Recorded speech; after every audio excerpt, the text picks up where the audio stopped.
తెలియజేస్తున్నా. దీంతో మీరందరూ గుర్తుపెట్టుకోవాలి, నేను అడిగాను ఒక ముసలమ్మని వస్తూ ఉంటే, ఏమమ్మా నువ్వు పింఛన్ వస్తుందా అన్న. వస్తూ ఉంది సార్ అని. ఏంటమ్మా ఎవరున్నారు మీ ఇంట్లో అన్న. మా కోడలు వీళ్ళందరూ ఉన్నారని. సరిగా చూసుకుంటున్నారని అడిగా. బాగా చూసుకుంటున్నారు సార్, పూటకు భోజనం పెడతారు, ఏదైనా బాగాలేకపోతే హాస్పిటల్ తీసుకుపోతున్నారు, బాగా చూస్తున్నారని చెప్పింది. నేను ఎప్పుడో మీకు ఒకసారి హామీ ఇచ్చా, ప్రతి ఒక్క కుటుంబానికి పెద్ద కొడుకుగా ఉంటా, కుటుంబ పెద్దగా ఉంటా, మీ బాధ్యత తీసుకుంటానని ఆ రోజు చెప్పాను. ఈ డబ్బుల వల్ల ఈ వృద్ధులు వికలాంగుల యొక్క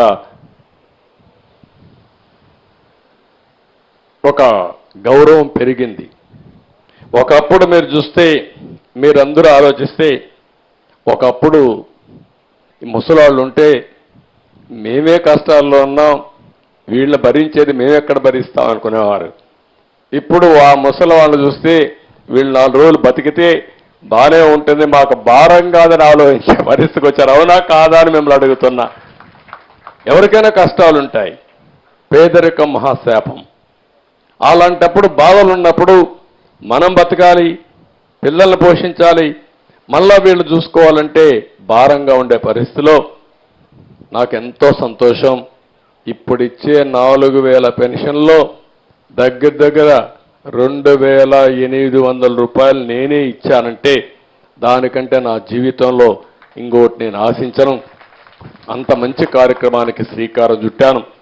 భగవంతుడు నాకు ఈ అవకాశం ఇచ్చాడని చెప్పి కూడా నేను మీకు తెలియజేస్తున్నా. అందుకనే ఈరోజు మీ అందరిని ఒకటే కోరుతున్నా.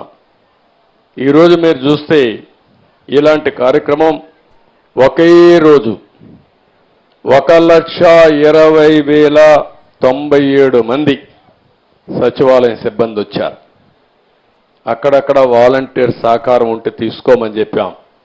నేను ఆ రోజు ఎన్నికల ముందు ఒక మాట చెప్పాను చీఫ్ సెక్రటరీకి, ఎక్కడెక్కడున్నారో మాకు తెలియదన్నారు. మీకు తెలియడం ఏంటో గూగుల్ అంకుల్ అడిగి చెప్తుంది, ఎవరిల్లు ఎక్కడుందో నేరుగా ఇంటికి వెళ్ళిపోవచ్చు, ఫోన్ తీసుకోనని చెప్పాను. అంటే టెక్నాలజీ బాగుండే రోజుల్లో ఎవరు ఎక్కడుంటారో నేరుగా కారులో కూడా ఎక్కితే నేరుగా జియో ట్యాగింగ్ పెట్టేస్తే నేరుగా ఏ ఇంటికి పోవాలనో ఆ ఇంటికి వెళ్ళి కారే ఆగుతుంది. ఫోన్లో పెట్టుకుంటే ఏ ఇంటికి పోవాలనో ఆ ఇంటికి పోయి